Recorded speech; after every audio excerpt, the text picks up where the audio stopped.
Françaises et Français, nous sommes le... Pardon, ça commence bien. Nous sommes le 1er novembre 2018.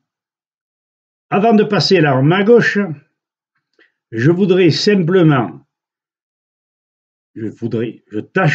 tâcherai de vous donner une santé meilleure grâce à quelques rudiments d'agriculture.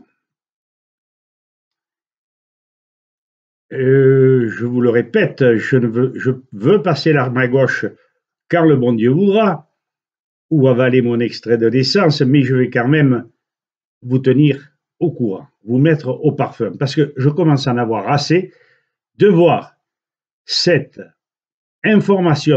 informations déplorables, minables, et qui, évidemment, déstabilisent les gens. Et lorsque quelqu'un sort de l'ordinaire et apporte des choses nouvelles, on le qualifie de fou furieux. Donc, voici cette vidéo avec en titre « Le Dauphiné libéré » du 22 août 2018 et les pesticides. Préambule. L'article de Baptiste Marsal du Dauphiné relate bien l'état actuel du problème des pesticides.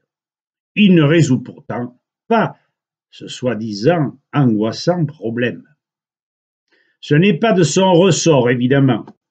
Beaucoup de citoyens savent que les pesticides, produits chimiques en général, n'ont rien à faire dans le corps humain. Pourquoi? Parce que toute molécule de synthèse a tendance à jouer les étrangères dans le corps.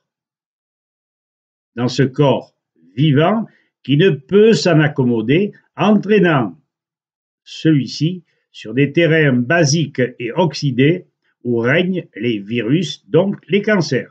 Ce n'est pas moi qui le dis, mais le professeur Louis-Claude Vincent. Sachant cela, il va falloir résoudre le problème, c'est-à-dire obtenir des produits sains avec des ajouts parfaitement naturels. Voilà. Vous allez voir comme c'est simple. Pose du problème. Comment donc obtenir des produits sains sans produits industriels, de synthèse ou tirés des mines? Exemple la potasse. Permettant évidemment un corps équilibré, une espérance de vie bien supérieure qu'actuellement. Elle est aujourd'hui, ne l'oubliez pas, en nette régression. N'oubliez pas en France 12 millions d'handicapés et des gens de 50 ans qui n'ont plus la pêche et qui traînent la jambe. Moi j'en ai 79. Nom de Dieu, je puis vous dire que j'ai la pêche. Et c'est pas un hasard. Bref, des conditions favorables à un minimum de maladies parasitaires, de dégénérescence, d'épidémies dues très souvent à des fautes des acteurs agricoles ou de l'industrie alimentaire. Pour obtenir ces produits sains, légumes, fruits, céréales, élevage, il ne doit pas être perdu de vue cette loi empirique mais de bon sens. Elle m'est inspirée par expérience personnelle, renforcée par le fascicule de Lydia et Claude Bourguignon, ingénieurs agronomes.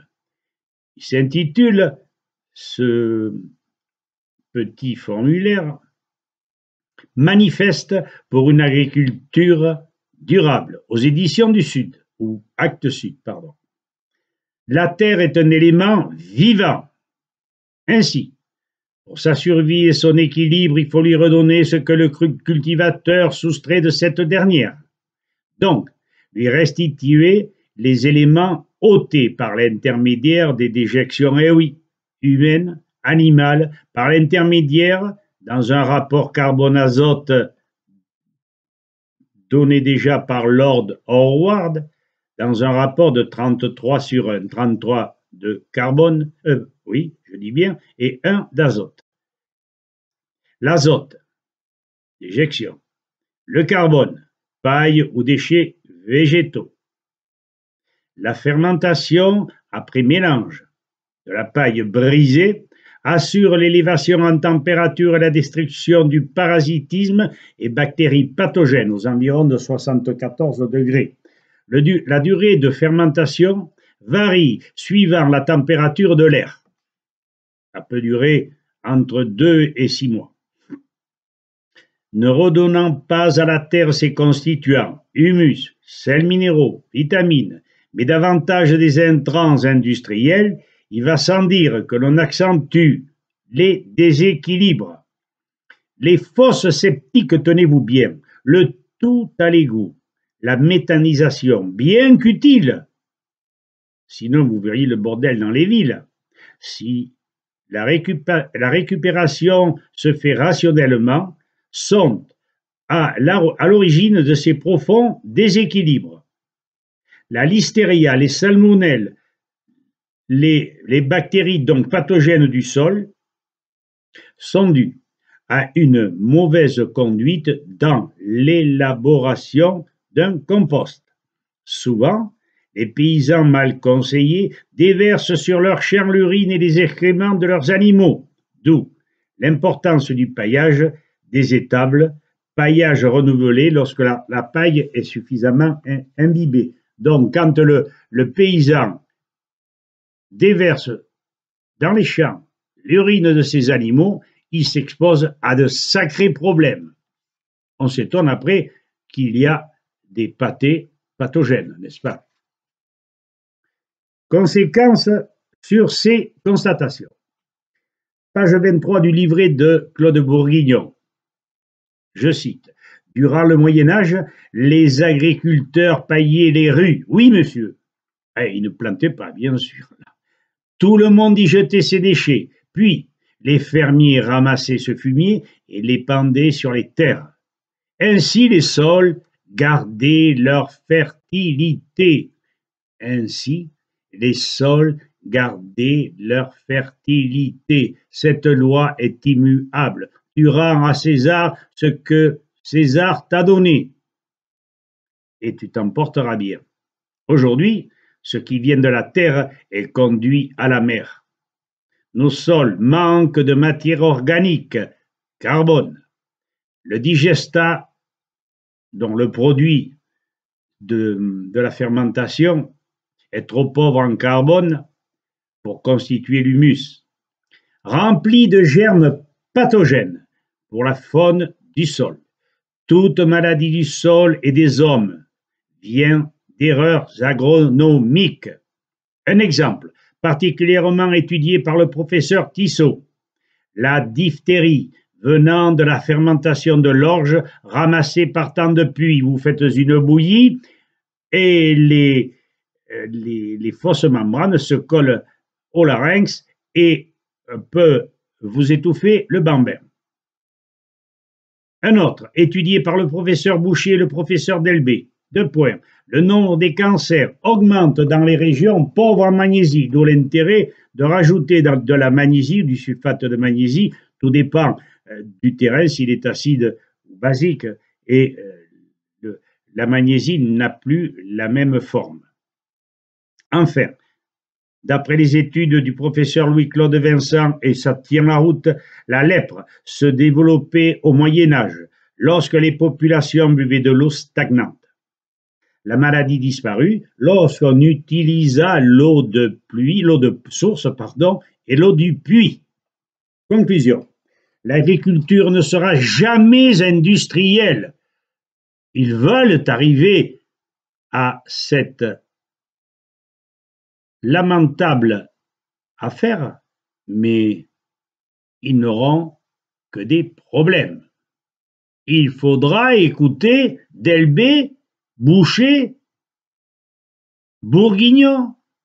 Sinon, vous allez crever avant 50 ans, c'est clair, net et précis. Un fermier, un céréalier sans animaux n'ont pas leur place en France. Ces exploitations transpirent déséquilibre et maladie. Il est urgent de rendre aux agriculteurs leur lettre de noblesse. Leur production doit être rémunérée de telle façon que ces derniers perçoivent un salaire décent et qu'il n'est pas à se foutre une balle dans la tête, comme cela se pratique malheureusement. Ce n'est pas dans un monde économique que l'on s'attache à de telles considérations, bien sûr. Le progrès, peut-être, mais raisonné, pensé, et à condition que nous produisions bio, que les qualités organoleptiques vont découler de cela et que l'on va s'en pétouler parce que nous produisons avec conscience et honneur. Tout s'ajustera alors et nous retrouverons la devise de Sully que je tronque, labourage et pâturage, vous savez le reste. Par déduction, vous pourrez conclure que pas besoin ni de glyphosate, ni de tout autre artifice nuisible. Voir le livre de Marie Robert, Le glyphosate face à ses juges. Ne cherchez pas pourquoi des enfants, même en France, des animaux, surtout aux USA, au Brésil et en Argentine, naissent mal formés. Voilà, je vous ai dit l'essentiel. À bon entendeur, ça